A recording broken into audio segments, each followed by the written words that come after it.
Hello，哇，这是什么？这是水泥，哇，这是水泥。Hello，你好，真甜。哇，这是小可可，就个比这是小可可。哦，本来就是好可可。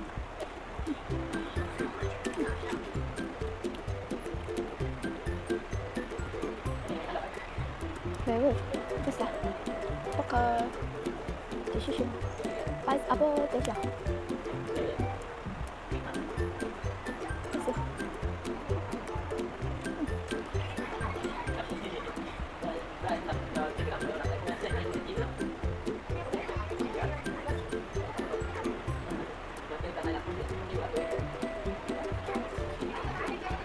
매우 됐어. 슈퍼 귀여우다.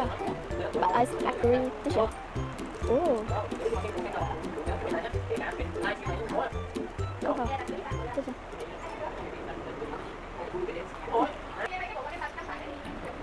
Wow.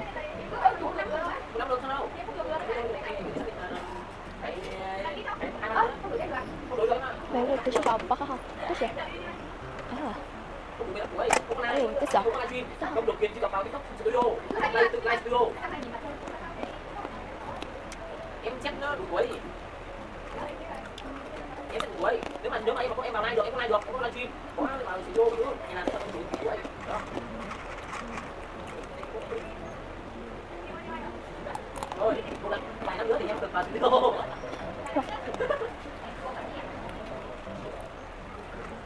Đây kìa.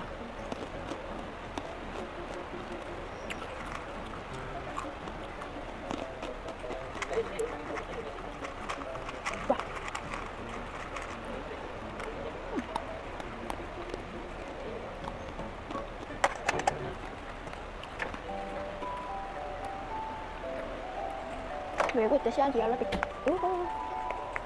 tiếp xuống thảo tiếp xuống đoàn chim hầu là tiếp xuống bye bye.